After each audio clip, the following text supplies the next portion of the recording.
This is like something out of a Netflix documentary, but sadly for me and my family, this is our reality. What do we want? Justice! What do we want? Now! 16 years and still no answers! What do we want? Justice! Today we're protesting for justice for my younger brother Terence, whom at the age of 20 was arrested for a crime he played no part in and was taken to Star Street Garda station, where he suffered mistreatment. Well, my family ultimately believe he suffered a serious mistreatment, and he passed away 3.5 months later. And how long have you and the family been fighting for justice for Terence? We've been campaigning for justice for the last 16 years. And each time that we have campaigned and basically demanded an independent public inquiry, we've been refused one. What do we want? Justice! What do we want? Now! For our family, this campaign is not going to stop, that we will keep pushing for this inquiry. And have you had any correspondence with government recently, or has there been any sign of them changing?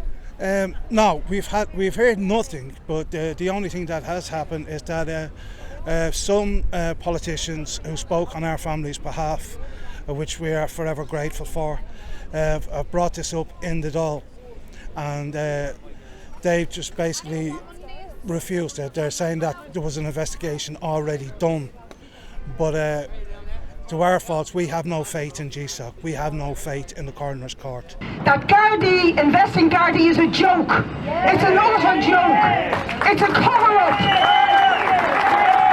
It's a total cover-up for the lack of justice for working class people. That's what it's framed to do.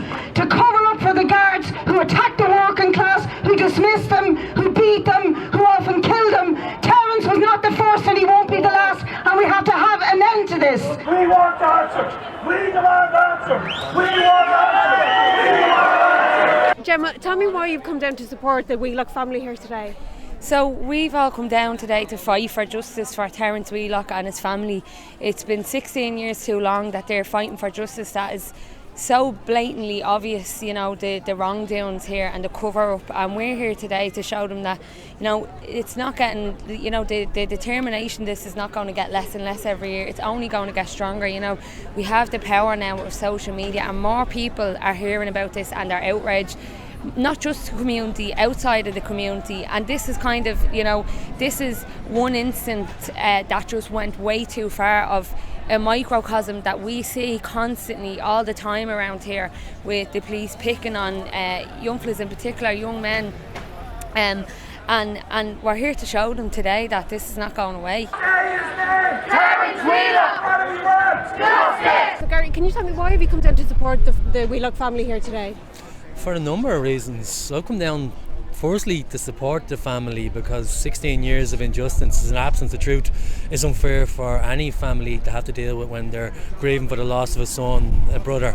That's too long. I'm also here today because I knew Terence. I grew up with Terence and knew him as a child and knew how good he was. And then for me as a politician as well, I'm also here because in search of the truth. And when we believe that a grotesque injustice happened in a police station, we have to be prepared to stand for as long as we can in order to have that truth addressed and those questions answered. The day that this happened to Terence, I was only a child, 8 years of age. As you can all understand, I don't really remember much, but there's a couple of things that have lived with me ever since. Being brought to ICU as a child and seeing my uncle lie on a life support machine is a picture I'll never be able to get out of my head. The day my mother received the phone call that Terence wasn't going to make it is another memory that will live with me forever. Why are you here supporting the family today? Well, I was involved in the campaign from the beginning. I remember working particularly closely with Larry Wheelock, who's Terence's brother, who has died since, and there's nobody ever believed that Terence died by suicide in Store Street Garda station. And there's too many stories of young men who go into Garda custody and don't come out alive. And from that moment to this, I've been convinced of a need for an independent inquiry. In the many months after, Terence had passed away, and we began a campaign for justice, which was headed up by my late brother Larry, for a full independent public inquiry from the then Minister of Justice, Michael McDowell. And he himself had agreed to grant funding for a private examination of Terence's bloody clothes, and sent a letter to my family confirming that it was going ahead. But then he later retracted it. So we're here today because 16 years ago a young man in the prime of his life left his home and he never returned, and 16 years on, despite a fight, despite like a real struggle by the family and the community around Terence, there's still no answers. It's a GSOC investigation, but neither of these processes were good enough. They're really police investigating police, and what can you expect? We all know about the blue wall of silence, we all know about how these investigations work out. There's plenty of inconsistencies, things like unexplained injuries to Terence's body, an altered custody record, a cell that was painted shortly after he died, not to mention years of sustained harassment to the family when they raised these questions and actually demanded real justice for Terence's death.